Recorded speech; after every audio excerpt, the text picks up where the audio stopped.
법무부 평안의 윤정섭 변호사입니다. 이번 동영상은 판례로 보는 강제추행 무죄 받는 법 세 번째 시간입니다.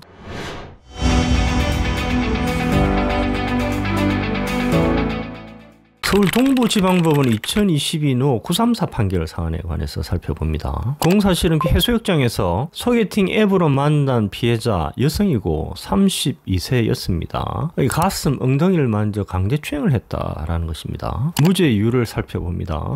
피해자 진술에 의하더라도 기습추행이 없었던 것으로 보인다. 피해자와 피고인의 녹취록에 의하더라도 피고인은 피해자가 거부 의사를 표현한 적 없다고 진술하고 있고, 피해자가 명시적으로 거부 의사를 표현함에도 피고인이 이를 무시하고 추행 행위를 시도하였다고 볼 만한 사정이 없다. 피해자가 거부 의사를 표시한 이후에는 피고인이 더 이상 성적 행위를 한 것으로 보이지 않는다. 결론적으로 피해자의 진술 및 녹취록에 의하더라도 기습추행이 없었던 것으로 보이는 점 고려해서 무죄 판결이 선고된 사안입니다. 변호인으로서 피해자 진술과 녹취록을 치밀히 분석, 기습추행이 없었고 피고인이 피해자의 명시한 거부 의사 이후에는 성적 행동을 하지 않았음을 강조해서 무죄 판결을 이끌어내었습니다. 대법원 2021도 12898 판결 사안에 관해서 살펴봅니다. 공사실은 학원을 운영하는 피고인이 학원 강의실에서 수업 진행 중 피해자 여자 청소년입니다. 14세였고요. 에게 다가가 내 안에 너 있다 라고 말하며 피해자의 손목을 잡아 피고인의 가슴에 대고 감흥 없지? 닭살 돋지 않니? 라고 말하여 강제추행을 했다라는 것입니다. 무죄 유예에 관해서 살펴봅니다. 피해자의 진술이 일관된 점, 사건 발생 후 이틀 후 신고 경위, 피해자가 피고인을 무고할 동기가 없는 점에서 피고인이 공사실과 같은 행위를 한 것으로 보인다. 다만 피고인의 수업 중 20년 전 방영된 개그 프로그램에서 지구를 떠나거라, 10년 전 방영된 드라마의 내 안에 너 있다는 유행어를 예시로 들며 지금 이런 유행어가 재미없는 것처럼 영어도 시험에 나오는 단어가 유행처럼 있다는 설명하는 과정에서 공사실과 같은 행위를 한 점, 다른 학생들도 별다른 이상 없이 수업에 집중했고 수업이 자연스럽게 진행되었다고 진술하는 점, 피고인의 행위는 8명의 학생들을 상대로 공개적 수업 진행 과정에서 이루어진 점,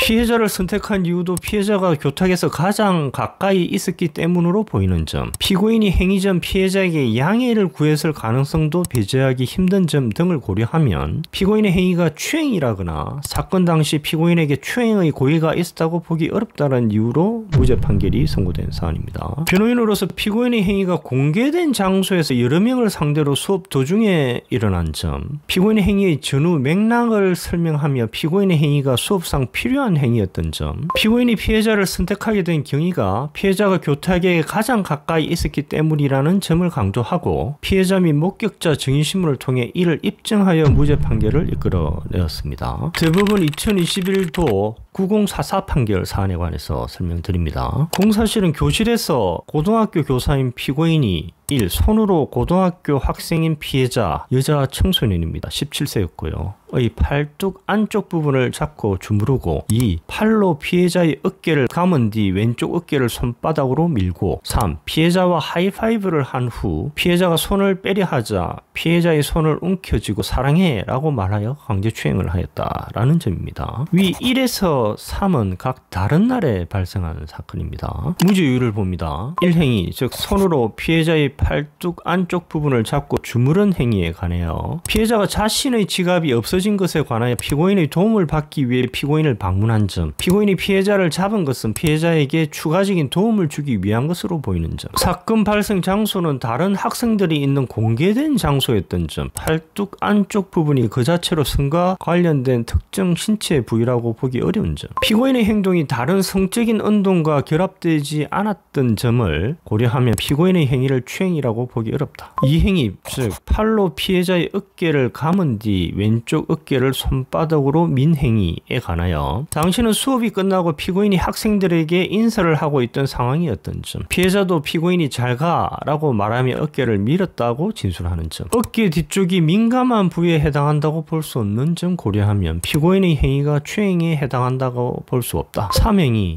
즉 피해자와 하이파이브를 한 후 피해자가 손을 빼려 하자 피해자의 손을 움켜쥐고 사랑해 라고 말한 행위에 관하여 학생의 날 행사의 일환으로 당일 방해 행위를 한 점, 피고인이 손을 잡은 것은 매우 짧은 시간이었던 점, 하이파이브를 하면서 잠시 손을 잡는 행위가 일반적으로 성적 수치심을 느낄 정도의 행위라고 보이지 않는 점을 고려하면 피고인의 행위가 추행에 해당하거나 당시 피고인에게 추행의 고의가 있었다고 보기 힘들다. 결론적으로 피고인의 행위가 교사로서의 일반적 행동의 일환으로 평가될 수 있으므로 추행이거나 피고인에게 추행의 고의가 있었다고 볼 수 없다는 이유로 무죄 판결이 선고된 사안입니다. 변호인으로서 각 사건 당시의 피고인의 행동이 교사로서의 일반적 행동임을 설명하면서 피해자 및 목격자들에 대한 증인신문 과정에서 이에 부합하는 진술을 이끌어내어 무죄 판결을 받아내었습니다. 대법원 2020도 14846 판결 사안에 관해서 살펴봅니다. 공사실은 매장의 여종업원의 허리 등을 만져 강제 추행하였다는 사실로 수사를 받던 피고인이 같은 매장의 종업원인 피해자 남성이고요. 27세였습니다. 에게 수사받고 있는 사건을 설명하면서 갑자기 피해자의 성기를 이래 만져 강제 추행하였다라는 것입니다. 피고인의 주장은 여종업원을 추행하지 않았다는 것을 설명하기 위해 피해자를 향해 손을 뻗었을 뿐이고 피고인의 손이 피해자 성기에 닿았다 하더라도 실수다. 무죄유를 봅니다. 피해자의 진술에 의하더라도 피고인이 피소당한 추행 사건에 관하여 어떻게 만지냐고 하면서 피해자의 성기 부분을 툭 쳤다는 것인 점, 피고인은 피소된 추행에 관하여 억울함을 설명하면서 당시 상황을 재현하다가 본건에 이르게 된 점, CCTV 영상에 의하더라도 피고인이 공사실의 행동을 한 이후에도 피해자에게 무언가 열심히 설명하면서 오른손을 살짝 쥐는 듯한 몸짓을 취하고 피해자와 헤어지면서 가볍게 손을 흔들어 인사하는 모습이 있는 점을 고려하면 피고인이 강제추행의 고의를 가지고 공사실과 같은 행위를 하였다고 보기 어렵다. 결론적으로 피해자 진술과 CCTV 영상에 의하더라도 피고인에게 강제추행의 고의가 없었다는 이유로 무죄 판결이 선고된 사안입니다. 변호인으로서 피해자의 진술에 의하더라도 피고인에게 강제추행의 고의가 있었다고 할 수 없다는 점을 지적하고 CCTV 영상을 치밀히 분석하여 이 사건 이후 피고인의 행태를 보아도 피고인에게 추행의 고의를 엿볼 수 없다는 점을 강조하여 무죄 판결을 이끌어내었습니다. 광주지방법원 2020노 2175 판결 사안에 관해서 살펴봅니다. 공사실은 피해자와 언쟁을 벌이다가 손으로 피해자의 가슴 밑부분을 만진 후 밀쳐 강제추행을 했다라는 것입니다. 무죄유를 살펴봅니다. 경찰 작성 수사보고는 피고인의 진술보다 피해자의 진술의 신빙성이 더 있다는 경찰 개인 의견에 불과하고 112 신고 내역도 현장 출동한 경찰관이 피해자와 피고인으로부터 청취한 진술의 요지를 기재한 서류에 불과하다. 피고인은 수사기간 이래로 일관되게 이 사건 당시 피해자의 어깨를 미친 사실이 있을 뿐이라며 공사실을 부인하고 있는 반면 피해자는 증인 출석을 거부하였다. 결론적으로 피해자가 증인 출석을 거부하고 수사보고 112 신고 내용만으로는 공사실이 합리적 의심의 여지 없이 입증되었다고 볼 수 없다는 이유로 무죄 판결이 선고된 사안입니다. 광주고등법원 2019노 449 판결 사안에 관해서 살펴봅니다. 공사실은 2019년 1월 17일 피해자 주거지 내에서 피해자 여성이고 74세입니다.를 껴안으려 하고 1차 추행입니다. 같은 달 18일 그 다음 날이죠. 피해자를 강제로 껴안아 피해자에게 요치 6주의 다발 골절상을 입게 하였다라는 것입니다. 2차 추행이죠. 피고인의 주장은 피해자와 합의하에 껴안았고 피해자의 상해는 수년 전 교통사고로 인한 후유증이지 피고인의 행위 때문이 아니다라는 것이고요. 무죄유를 살펴봅니다. 1차 강제추행에 관하여 피해자는 경찰에서 피고인이 저를 안고 입을 맞추고 젖가슴도 만졌다. 성기가 섰다면서 성기 쪽을 보라고 했다고 진술하다. 법정에서는 그날은 피고인이 껴안거나 몸을 만지거나 입 맞춤한 적이 없다. 피고인이 껴안거나 입을 맞추거나 가슴을 만지려고 했는데 제가 거부하자 그냥 갔다고 진술해서 못순되고 2차 강제추행에 관하여 이 사건 당시 피고인과 사해